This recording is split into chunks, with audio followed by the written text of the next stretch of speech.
Hello. Did you know that Maurice Blanchot could be funny? I didn't either. I have found one passage out of Maurice Blanchot that made me laugh. It comes in this book, The Book to Come, a collection of literary essays, translated from the French by Charlotte Mandel. It's in the Crossing Aesthetics series, published by Stanford University. I'm just going to read the passage that I think is funny. It comes in the section called The Pain of Dialogue. Page 150. The very first paragraph. On the difficult practice of criticism. The critic almost does not read. It is not always because of lack of time.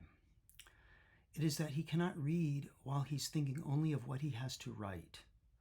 If he simplifies, sometimes by making more complicated, if he praises, if he blames, if he hastily gets rid of the simplicity of the book by replacing it with the correctness of a judgment or the benevolent assertion of his rich comprehension, it is because impatience pushes him.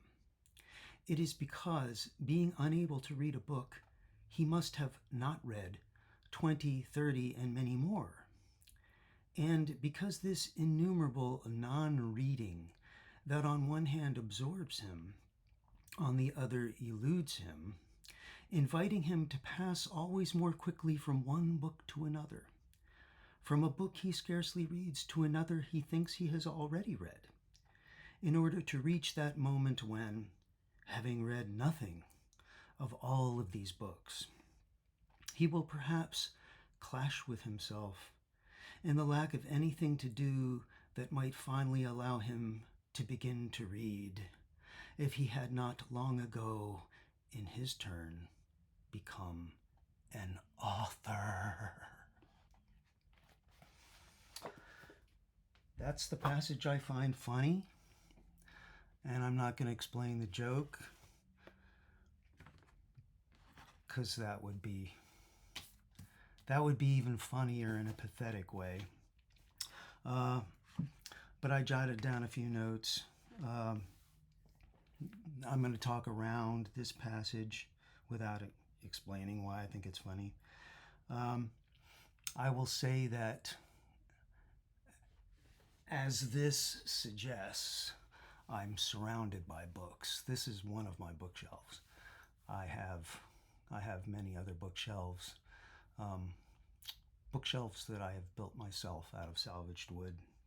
And I'm surrounded by books. Many of these books I've read. Many of these books I have not read.